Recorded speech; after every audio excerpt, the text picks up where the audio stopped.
एक छोटे से गांव में एक किसान रहता था जिसका नाम रामू था। रामू गांव के एकमात्र किसान था जो हमेशा मेहनत करता और अपनी जमीन पर खेती करके अपने परिवार का पालन पोषण करता था।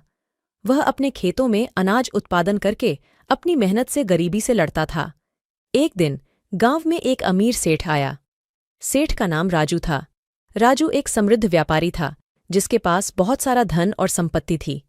जब वह गांव में आया तो उसने रामू के खेतों को देखा और उनकी अच्छी खेती की तारीफ की।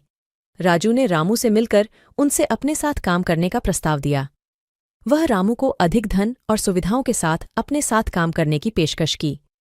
रामू ने राजू की पेशकश को स्वीकार कर लिया क्योंकि उसे अधिक धन की जरूरत थी और वह अपने परिवार के लिए बेहतर जीवन चाहता था।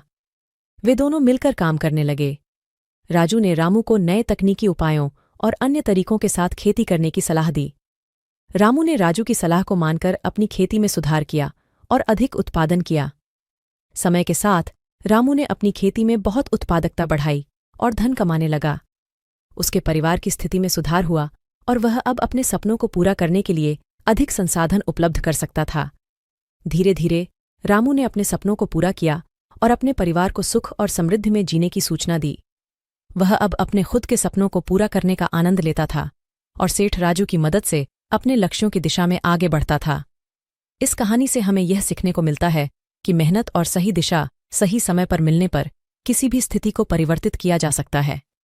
रामू की मेहनत और राजू के मार्गदर्शन से उन्होंने अपने जीवन को सुधारा और समृद्धि प्राप्त की।